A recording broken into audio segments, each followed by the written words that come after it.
Movie की शुरुआत एक फैमिली से होती है जो फैमिली ट्रिप के लिए जा रहे होते हैं। उस फैमिली में एक कपल गाय और प्रिस्का होते हैं जिनके 2 बच्चे मैडिक्स और ट्रेंट हैं। वो सब इस फैमिली ट्रिप के लिए बहुत खुश और एक्साइटेड थे। गाय और प्रिस्का ने अपनी डिवोर्स से पहले बच्चों के साथ कुछ टाइम स्पेंड करने के लिए ये ट्रिप अरेंज की थी। रिजॉर्ट पहुंचकर वो सब फ्रेश होते हैं जहां उन्हें होटल मैनेजमेंट पहले कुछ ड्रिंक्स सर्व करती है। वहां बैठे मैडिक्स और ट्रेंट कुछ गेम खेल रहे होते हैं। उधर ही रिसोर्ट में ट्रेंट कुछ और बच्चों से भी मिलता है जो अपनी अपनी फैमिलीज के साथ वेकेशंस पर आए होते हैं। रिसोर्ट के मैनेजर के कहने पर वो लोग एक बीच जाने का प्लान बनाते हैं। एक और फैमिली जिसमें एक मैरिड कपल चार्ल्स और क्रिस्टल थे। चार्ल्स एक सर्जन था जो अपनी 6 साल की बेटी कारा और अपनी मॉम एग्नेस के साथ आया था। ये लोग भी बीच जाने के लिए तैयार थे। वो सब एक बस में बैठकर बीच के लिए निकल जाते हैं। वो सब लोग ट्रीज के बीच बने रास्ते से गुजरकर बीच पहुंच जाते हैं और वहां जाकर बहुत खुश होते हैं। उन्हें बीच बहुत पसंद आता है। सब लोग अपने अपने हिसाब से सेटल हो रहे होते हैं। वहीं उन्हें एक और कपल मिलता है जिसमें लड़के का नाम जैरन और उसकी वाइफ का नाम पैट्रिशिया था।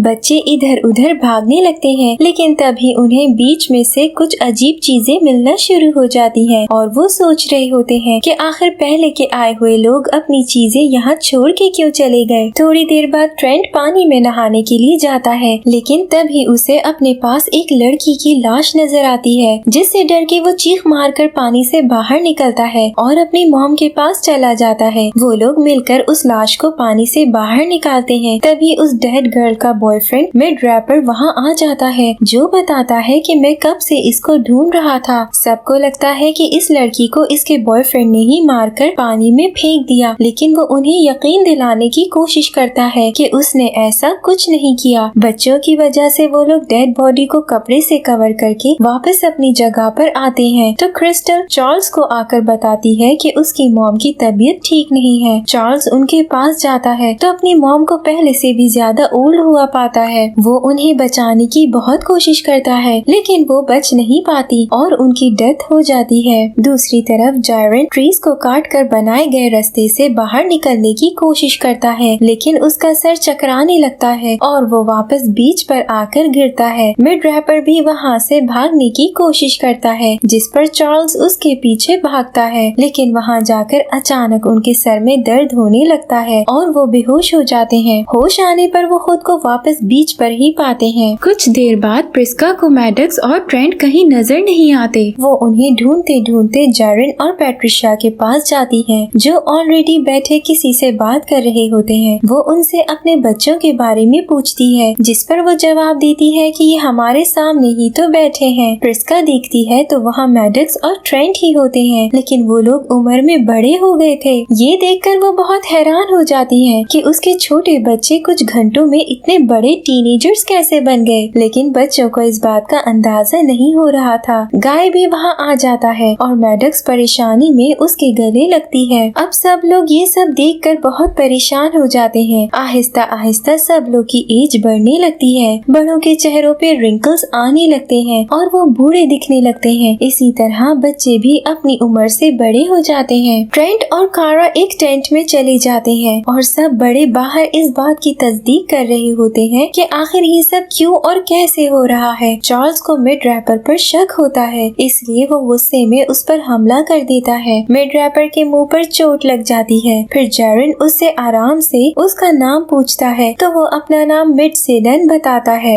नाम बताते बताते जब वो हाथ अपने मुंह से हटाता है तो उसका जख्म बिल्कुल ठीक हो जाता है। फिर वो उन्हें यकीन दिलाने के लिए फिर से सारी कहानी बताता है कि वो अपनी गर्लफ्रेंड के साथ यहाँ सिर्फ वेकेशंस एंजॉय करने आया था लेकिन अचानक वो गायब हो जाती है। थोड़ी देर बाद वो सब कैलकुलेशंस करने लगते हैं और वो इस नतीजे पर पहुँचते हैं कि इस बीच पर गुजारे जाने वाला आधा घंटा 1 साल के बराबर है। ये सुनकर सब घबरा जाते हैं कि अगर वो 24 घंटे से पहले इस बीच से ना निकले तो उनकी सारी जिंदगी खत्म हो जाएगी। तभी अचानक प्रिस्का के पेट में दर्द होने लगता है और वो बेहोश हो जाती है। चार्ल्स सर्जन होने की वजह से डायग्नोज करता है कि प्रिस्का को कोई अंडरलाइंग मेडिकल डिजीज है। वो अपने सर्जिकल इंस्ट्रूमेंट से प्रिस्का के पेट पर कट लगाता है लेकिन वो फौरन हील हो जाता है। चार्ल्स दोबारा कट लगाता है और इस बार वो लोग उसके कट को अपने हाथ की मदद से खुला रखते हैं। चार्ल्स उसकी बॉडी में से कुछ स्टोन्स निकालता है। स्टोन्स निकालने के बाद वो कट फिर से फौरन हील हो जाता है। इस सब के बाद प्रिस्का को होश आ जाता है और वो बेहतर फील करने लगती है। अगले सीन में मिड-रैपर अपनी गर्लफ्रेंड की बॉडी के पास वापस जाता है और उस पर से कपड़ा हटाता है तो वहाँ बॉडी की जगह स्केलेटन पड़ा देखता है। स्केलेटन को देखकर प्रिस्का बताती है कि एक ह्यूमन बॉडी को डेथ के बाद डिकम्पोज होने के लिए कम से कम 7 साल लगते हैं। इसका मतलब जब से वो इस बीच पर आए हैं अब तक 7 साल का अरसा गुजर चुका है। लेकिन कोई भी ये नहीं समझ पा रहा था कि आखिर ये सब होने की वजह क्या है। इस सब के बाद ट्रेंट और कारा कैंप से बाहर निकलते हैं, लेकिन कारा अब 6 साल की बच्ची नहीं बल्कि बड़ी हो चुकी है और प्रेग्नेंट भी है। उसकी प्रेगनेंसी के लास्ट मंथ्स चल रहे हैं। ये देखकर उसके पेरेंट्स मजीद परेशान हो जाते हैं कि ये सब इतनी जल्दी क्या हो रहा है। अचानक कारा की डिलीवरी का टाइम भी आ जाता है और फौरन बच्चा भी पैदा हो जाता है। अब बच्चे की पैदाइश की वजह से उन्हें और भी जल्दी थी वहाँ से बाहर निकलने की। फिर मैडक्स और ट्रेंट को वहाँ पर पहले से आए हुए लोगों की डायरी मिलती है जहाँ पर लिखा था कि उन्हें देखा जा रहा है। अचानक पैट्रिशिया की चीख सुनकर सब भागते हैं तो देखते हैं कि चार्ल्स ने मिड-रैपर को मार दिया था। सब चार्ल्स से डरने लगते हैं जबकि गाय हिम्मत करके चार्ल्स से नाइफ ले लेता है। चार्ल्स खुद भी अब बहुत बूढ़ा हो चुका है। प्रिस्का मैडक्स को पानी में डूब जाने का कहती है क्योंकि इसके अलावा और कोई हल नजर नहीं आ रहा होता। मैडक्स जैसे ही पानी में जाती है तो उसे जेरन की बॉडी पानी में तैरती नजर आती है। वो डर की चीखें मारती पानी से बाहर निकलती है। सब लोग मिलकर उसकी बॉडी को पानी से बाहर निकालते हैं, लेकिन तब तक जेरन मर चुका था। उधर कारा अपने पैदा किए हुए बच्चे को देखती है जो वक्त जल्दी गुजरने की वजह से सही तौर पर डेवलप नहीं कर पा रहा होता और मर जाता है। ट्रेंट उसे वहीं दफना देता है। कारा वहाँ से बचकर निकलने के लिए एक पहाड़ पर चढ़ने लगती है। ट्रेंट उसे पहले बहुत मना करता है लेकिन वो सुने बगैर ऊपर चढ़ती रहती है। बहुत ऊंचाई पर पहुंचकर उसके सर में भी अचानक दर्द शुरू होने लगता है और वो वहीं बेहोश हो जाती है। बेहोश होने पर वो इतनी ऊंचाई से गिरकर मर जाती है। इसके फौरन बाद पैट्रिशिया की तबीयत खराब होने लगती है और उसे एपिलेप्सी के बहुत शदीद झटके लगने लगते हैं। इतने शदीद झटकों की वजह से इससे पहले कि कोई उसकी मदद के लिए आगे बढ़ता उसके मुंह से झाग निकलने लगता है और पैट्रिशिया भी मर जाती है। अब शाम होने लगती है और सबका खौफ मजीद बढ़ जाता है। क्रिस्टल जो पहले बहुत खूबसूरत थी अब बेहद बूढ़ी हो चुकी थी। रात होने पर वो लोग आग जलाकर सोने की तैयारी करने लगते हैं। गाय को सही से नजर नहीं आ रहा था और प्रिस्का सुन नहीं पा रही थी। रात के अंधेरे से फायदा उठाकर चार्ल्स गाय पर अटैक करता है, लेकिन तभी प्रिस्का आके उसकी मदद करती है और एक रस्टेड चाकू से उल्टा उस पर वार करती है। चार्ल्स यहाँ जख्मी हो जाता है और वो दोनों भी बुरी तरह जख्मी हो जाते हैं। फिर एक केव में जाकर छुप जाते हैं। वहीं उन्हें क्रिस्टल बहुत बुरी हालत में नजर आती है क्योंकि उसे कोई बीमारी थी और वो तड़पते हुए मर जाती है। सुबह उठने पर सिर्फ ट्रेंट और मैडक्स बचे थे क्योंकि वो जब यहाँ आए थे तो वो बच्चे थे और अब वो बहुत बूढ़े हो चुके थे। बीच पर बैठे हुए उन्हें रिजॉर्ट के मैनेजर के नेफ्यू का दिया हुआ मैसेज याद आता है जिसे वो दोबारा खोलकर देखते हैं। इस पर वही गेम होती है जो स्टार्ट में मैडक्स और ट्रेंट खेल रहे थे। वो उस सीक्रेट मैसेज में से यहाँ से बाहर निकलने का रास्ता ढूंढता है और पता लगता है कि दरअसल यहाँ से बाहर निकलने के लिए उन्हें पानी में से डूबकर उसकी गहराई तक पहुँचना होगा। जब उन्हें इस बात का इल्म होता है कि बेहोश हुए बगैर अगर वो अंडर वाटर पैसेज को पार कर गए तो वो लोग आसानी से सेफली वापस पहुँच जाएंगे, तो वो तैरने के लिए पानी में डूब जाते हैं। लेकिन पानी की गहराई में जाकर मैडक्स के कपड़े कहीं अड़ जाते हैं जिससे वो लोग आगे नहीं बढ़ पाते। दूसरी तरफ रिजॉर्ट में एक दिन गुजर जाने के बाद कुछ लोग बीच पर जाके वहाँ गए लोगों को ढूंढने की ट्राई करते हैं, पर किसी को भी बीच पर ना पाकर इस फैसले पर पहुँच जाते हैं कि कल बीच पर गए हुए तमाम लोग मर चुके हैं। वो आदमी जो बीच पर लोगों को मॉनिटर कर रहा था वहाँ से निकलकर वापस लैब में जाता है। वहाँ जाकर पता लगता है कि एक्चुअली उस बीच का लोगों की एज और तेज गुजरते हुए टाइम से कोई ताल्लुक नहीं था, बल्कि जब रिजॉर्ट पहुँचने पर रिजॉर्ट मैनेजमेंट ने कुछ ड्रिंक्स अपने गेस्ट को पिलाई थी। उन ड्रिंक्स में कुछ केमिकल्स क्लिनिकल ट्रायल और टेस्ट के लिए मिलाए गए थे। उस रिजॉर्ट में आने वाले मेहमानों में से कुछ गेस्ट को ये ड्रिंक एक्सपेरिमेंट करने के लिए पिलाई गई थी। थी। इस एक्सपेरिमेंट से रिसर्चर्स ने एक ही दिन में ट्रायल कर लिया, जिसको करने के लिए उन्हें बहुत ज्यादा वक्त चाहिए था। लेकिन रिसर्चर्स इस बात पर खुश थे कि उन्होंने रिजॉर्ट के जरिए कुछ गेस्ट्स पर एक्सपेरिमेंट्स करके एक ऐसी मेडिसिन बना ली है जिससे वो और कई लोगों को बचा सकते हैं। अगले सीन में रिजॉर्ट में फिर से एक वेट्रेस कुछ नए आने वाले गेस्ट को वो ही ड्रिंक पिलाने के लिए ले जा रही होती है, लेकिन तभी उसकी किसी के साथ टक्कर हो जाती है और उसके ग्लासेस नीचे गिरकर टूट जाते हैं। टकराने वाले दरअसल मैडक्स और ट्रेंट ही थे। फिर फ्लैशबैक का सीन दिखाया जाता है जहां मैडक्स के कपड़े पानी की गहराई में जाकर फंस गए थे। ट्रेंट उसकी मदद करता है और उसे वहां से निकाल लेता है। वो दोनों स्विमिंग करते हुए पानी के ऊपर तक आ जाते हैं और वहां से बच निकलते हैं। ऊपर से हेलीकॉप्टर गुजर रहा था जो उन दोनों की मदद करके उन्हें वहां से निकालता है। रिजॉर्ट पहुंचकर वो उन्हें अपना नाम बताते हैं और फिर उसी बच्चे के पास वापस जाकर उसका दिया हुआ सीक्रेट मैसेज उसे दिखाते हैं। अब मैडक्स और ट्रेंट उस सीक्रेट मैसेज को